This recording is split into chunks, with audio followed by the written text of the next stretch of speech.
مزید انتظار کیوں کیا جائے؟ تم بے گناہ ہو، اپنے خدا سے دعا کرو کہ وہ تمہاری مدد کرے۔ ہم چلتے ہیں، تمہارے فرار کے بعد ہم سے کافی پوچھ گچھ کی جائے گی، لیکن خیر ہم خود بھگت لیں گے۔ ہاں تو کل ہوشیار رہنا۔ روی داس مجھے تفصیل بتاتے رہے اور میں لرزتا رہا، اور پھر میرے بھائی نے مجھے خدا حافظ کہا اور اس کے بعد وہ چلے گئے۔ لیکن وہ رات، وہ خیالات کی رات میرے اوپر بہت بھاری گزری تھی۔ یہ کیسے ممکن ہے؟ جرائم کی زندگی سے تو میرا کوئی تعلق بھی نہیں رہا، میں نے تو جرائم کے بارے میں سوچا بھی نہیں، لیکن حالات مجھے خطرناک مجرم بنا رہے تھے۔ قتل کے الزام میں سزائے موت پانے والا مجرم، جیل سے فرار ہونے والا مجرم، کیا میں یہ مجرمانہ زندگی برداشت کر سکوں گا؟ اور کیا میں اس فرار میں کامیاب ہو جاؤں گا؟ ممکن ہے کہ کوئی گولی میری پشت میں سوراخ کر دے اور میرے پورے بدن میں درد کی لہریں توڑنے لگیں، لیکن وقت گزرتا رہا۔ میری سوچ سے کیا ہونا تھا؟ صبح ہو گئی اور چاروں سمت روشنی پھیل گئی۔ جیل کی خاموش فضا میں ہلچل پیدا ہو گئی۔ یکسانیت سے اکتائے ہوئے مجبور قیدی روزمرہ کے کاموں میں مشغول ہو گئے، کوئی نیا پن نہیں تھا ان کی زندگی میں۔ اور پھر حسب معمول مجھے ناشتہ ملا اور مجھے بتا دیا گیا کہ آج میرے فیصلے کی تاریخ ہے، تیار ہو جاؤں، اور میں تیار ہو گیا۔ فیصلے کی تاریخ سننے کے لیے نہیں، بلکہ فرار ہونے کے لیے۔ میں نے دل میں ہمت پیدا کی، زندگی ایک حادثے سے دوچار ہو گئی ہے، اس حقیقت کو تسلیم کرنا ہی پڑے گا۔ موت کانوں کے نزدیک دستک دے رہی ہے، یہ بھی ایک حقیقت ہے۔ زندہ رہنا ہے یا مر جانا ہے، یا زندہ رہنے کی کوششوں میں مر جانا ہے؟ 3 سوال تھے، مجھے 2 سوالوں میں سے ایک کا فیصلہ کرنا تھا، اور ظاہر ہے موت کو کون پسند کرتا ہے؟ ٹھیک ہے، جو کچھ ہوگا دیکھا جائے گا، میں روی داس کی ہدایت پر عمل کروں گا۔ وقت آ گیا، جیل کی گاڑی مجھے اور میرے جیسے دوسرے قیدیوں کو لے کر چل پڑی۔ میں گو قتل کا مجرم تھا، لیکن بڑا سیدھا سادہ۔ میں نے آج تک کوئی گڑبڑ نہیں کی تھی، اس لیے میرے ہاتھوں میں صرف ہتھ کڑیاں تھیں، پیر آزاد تھے، اور یہ بات کوئی نہیں جان سکا تھا کہ میں پچھلے دروازے کے قریب جان بوجھ کر بیٹھا ہوں۔ گاڑی جیل کی عمارت سے نکل کر سڑک پر دوڑنے لگی۔ میں ہوشیار بیٹھا تھا، میرے نزدیک 2 مسلح سپاہی بھی ہوشیار بیٹھے تھے۔ اگلے حصے میں بھی 3 سپاہی تھے، جن میں ایک ڈرائیور اور 2 گارڈ تھے، ان کے پاس بھی رائفلیں تھیں، گویا کل 5 افراد تھے۔ میرا دل زور زور سے دھڑک رہا تھا۔ گاڑی مختلف راستوں سے گزرتی رہی، یہ چند لمحات مجھے بہت طویل محسوس ہوئے۔ میرے کان کوئی بھی اجنبی آواز سننے کے لیے تیار تھے، اور پھر ایک سنسان حصے سے گزرتے ہوئے اچانک گاڑی کا ٹائر ایک زوردار آواز کے ساتھ پھٹ گیا۔ گاڑی اچھلنے لگی، لیکن ہوشیار ڈرائیور نے پورے زور سے بریک لگا دیے۔ دوسرے لوگ تو ابھی اس واقعے پر غور ہی کر رہے ہوں گے، لیکن میرا کلیجہ منہ کو آ گیا تھا۔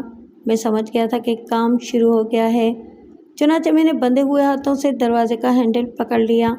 ڈرائیور نیچے اترا اور پھٹے ہوئے ٹائر کو دیکھنے لگا، اور پھر اس نے تعجب سے گردن ہلائی۔ اسے حیرت تھی کہ ٹائر میں سوراخ کیسے ہو گیا۔ سیدھا سادہ آدمی تھا، زیادہ تجربے کار نہیں تھا، ورنہ اندازہ لگا لیتا کہ سوراخ گولی کا ہے، اور ٹائر پھٹنے سے چند لمحات پہلے ایک اور دھماکہ ہوا تھا۔ مجھے فرار کرانے والے کافی ہوشیار تھے، انہوں نے ایک کارروائی کر کے خاموشی اختیار کر لی تھی۔ چنانچہ ڈرائیور کے ساتھ بیٹھے ہوئے دونوں کانسٹیبل بھی نیچے اتر آئے، اور پھر پیچھے بیٹھے ہوئے دونوں کانسٹیبل بھی۔ وہ سب ٹائر کو دیکھ رہے تھے اور اس پریشان کن نوعیت پر غور کر رہے تھے کہ اچانک مخالف سمت سے فائرنگ ہونے لگی۔ سارے کانسٹیبل اچھل پڑے تھے، گولیاں ان کے آس پاس لگ رہی تھیں، اور پھر وہ پوری طرح اچھل کر بھاگے۔ وہ پوزیشن کی فکر میں تھے، اور جو ہی ان کی پشت میری طرف ہوئی، میں نے پوری قوت سے نیچے چھلانگ لگا دی۔ سپاہیوں نے مجھے کودتے بھی نہیں دیکھا تھا، اور میں گاڑی کے دوسری طرف دوڑنے لگا۔ اس دوران نامعلوم جگہوں سے کانسٹیبلوں کو خوفزدہ کرنے کے لیے گولیاں چلتی رہیں۔ میری دیکھا دیکھی دوسرے قیدی بھی گاڑی سے نکل کر دوڑنے لگے تھے۔ میں سڑک کے کنارے ڈھلوان کی طرف دوڑ پڑا، اور پھر ڈھلوان سے نیچے اترتے ہی 2 آدمیوں نے میرے بازو تھام لیے۔ عبدالرحیم، ان میں سے ایک نے کرخت آواز میں پوچھا۔ ہاں، میں نے گردن ہلا دی اور وہ دونوں میرے ہاتھ پکڑے ہوئے دوڑنے لگے۔ دوسرے لوگ گولیاں چلا رہے تھے۔ نیکو، ان میں سے ایک نے دوسرے کو مخاطب کیا، کیا بات ہے بانکے؟ اسے لے کر چلو، میں دوسرے لوگوں کو کاشن دیتا ہوں، توڑو، نیکو نے مجھ سے کہا اور ہم دونوں توڑنے لگے۔ نیکو بہت پھرتیلا معلوم ہوتا تھا۔ بہرحال ایک طویل راستہ طے کر کے ہم ایک جگہ پہنچ گئے۔ یہاں سڑک کے کنارے کچے میں 2 گاڑیاں کھڑی تھیں۔ ان میں سے ایک میں مجھے بٹھا کر نیکو نے اسے اسٹارٹ کر دیا۔ فائروں کی آوازیں دور تک کانوں میں گونجتی رہی تھیں۔ پھر ہم شہر میں داخل ہو گئے اور آخر میں ایک پرانی سی عمارت کے کمپاؤنڈ میں گاڑی رک گئی۔ آؤ، نیکو نے کھردرے لہجے میں کہا اور میں عمارت میں داخل ہو گیا۔ ایک بوسیدہ سے کمرے میں پہنچ کر نیکو نے مجھے پلنگ پر بیٹھنے کا اشارہ کیا اور پھر خود باہر نکل گیا۔ چند لمحات کے بعد وہ لوہا کاٹنے کی آری لایا اور میرے ہاتھوں میں پڑی ہوئی ہتھکڑیاں کاٹنے لگا۔ کافی دیر کی کوشش کے بعد وہ کامیاب ہوا تھا۔ اس دوران میں نے باہر کسی اور گاڑی کے رکنے کی آواز سنی تھی، لیکن ہمارے پاس کوئی نہیں آیا۔ میرے ہاتھ آزاد ہو گئے تھے۔ میں کلائیاں مسلنے لگا۔ آرام کرو، تمہارے لیے انتظامات کر دوں، نیکو نے کہا اور میں نے گردن ہلا دی۔ میں تھکے تھکے انداز میں پلنگ پر لیٹ گیا۔ یہ خطرناک کام انجام دے دیا گیا تھا۔ کافی دیر گزر گئی اور بانکے میرے پاس آیا۔ کیوں جوان، کیسے ہو؟ اس نے مسکراتے ہوئے کہا۔ آدمی جاندار ہو، مجھے ایسے لوگ پسند ہیں۔ اگر تم گاڑی سے اتر کر نہ بھاگتے تو سالوں میں سے ایک آدھ کو مارنا پڑتا، اور یہ اچھی بات نہیں تھی۔ کس کو مارنا پڑتا؟ ارے انہی پولیس والوں کو۔ ہم نے کسی کو زخمی بھی نہیں کیا، گولیاں تو ڈرانے کو چلائی جا رہی تھیں۔ اوہ، اب کیا پروگرام ہے؟ کہاں جاؤ گے؟ میرے ذہن میں تو کوئی پروگرام نہیں ہے۔ روی داس نے کہا تھا کہ تم خود ہی راستہ بتاؤ گے۔ سری رام پور نکل جاؤ، میں تمہیں دھرترا تک بھجوا دوں گا۔ سری رام پور کے علاقے میں تم جیسے لوگوں کے لیے کافی جگہ ہے، وہاں کسی کو پکڑنا مشکل ہے۔ دھرتلا سے بس مل جائے گی، سری رام پور کے لیے بس وہاں جا کر خلیہ بدل لینا۔ ارے کون سی بڑی بات ہے؟ ٹھیک ہے، میں نے گردن ہلا دی۔ میں تمہارے لیے جل پانی بھجواتا ہوں، کھا پی لو، اس کے بعد تمہاری روانگی کا انتظام کر دیا جائے گا۔ ہم زیادہ دیر تمہیں نہیں رکھ سکیں گے۔ میں نے گردن ہلا دی اور بانکے چلا گیا۔ میں ایک معمولی دکاندار، میں نے زندگی میں کوئی کارنامہ انجام نہیں دیا تھا۔ میری زندگی تو سیدھی سادی تھی۔ گو نوجوان تھا، دنیا سے واقف بھی تھا، لیکن ایک مخصوص ڈگر سے ہٹ کر سوچنے کی ضرورت ہی پیش نہیں آئی تھی۔ پیشہ بھی انسان کی زندگی پر بہت گہرے طور سے اثر انداز ہوتا ہے، اس کی شخصیت اسی روپ میں ڈھل جاتی ہے، گو وہ کیسی ہی صلاحیتوں کا مالک ہو۔ میں نے صرف اپنی پیشہ ورانہ صلاحیتوں پر توجہ دی تھی، دوسرے امور پر کبھی غور ہی نہیں کیا تھا۔ تھوڑی دیر کے بعد ایک شخص تھال میں کھانے پینے کی چیزیں لے آیا۔ گو میں مسلمان تھا اور میرا خیال تھا کہ تھال اس طرح میرے سامنے نہیں رکھا جائے گا، لیکن وہ دوسری قسم کے آدمی تھے، ورنہ میں نے ایک ہندو کو قتل کیا تھا، وہ میری مدد نہ کرتے۔ کھانا کھاتے ہوئے میں نے روی داس کے بارے میں سوچا، وہ بھی تو ہندو تھا۔ بہرحال اس نے میرے ساتھ اچھا سلوک کیا تھا، اور میرا بھائی تو کون سی بڑی بات تھی اگر اس نے میرا مال ہضم کر لیا۔ دنیا کا ہر انسان اپنے بارے میں سوچتا ہے، مجھے پھانسی کی سزا ہو جاتی تو کون سا میرا مال مجھے مل جاتا۔ میرے بھائی نے بھی اپنی محبت کا ثبوت دیا تھا، ظاہر ہے ان لوگوں کو بھی کافی رقم دے کر اس کام پر آمادہ کیا ہوگا۔ اگر میرا بھائی چاہتا تو مجھے مر جانے دیتا اور وہ پیسے بھی خود ہی رکھ لیتا جو ان لوگوں کو دیے ہوں گے۔ بہرحال وہ قابل معافی ہے، وہ میرا محسن ہے، بلا شبہ اس نے میرے اوپر احسان کیا ہے، اور اب مجھے اپنی جان بچانے کے لیے جد و جہد کرنی ہے۔ شام کو 4 بجے بانکے لال اپنے 2 آدمیوں کے ساتھ مجھے لے کر چل پڑا۔ دھرتلا جانے والی بس میں بٹھا کر اس نے اپنا ایک آدمی میرے ساتھ کر دیا جو چہرے سے اجنبی تھا، لیکن دوسرے لوگوں پر نگاہ رکھ رہا تھا۔ کچھ شہری اور کچھ دیہاتی لوگ بس میں موجود تھے۔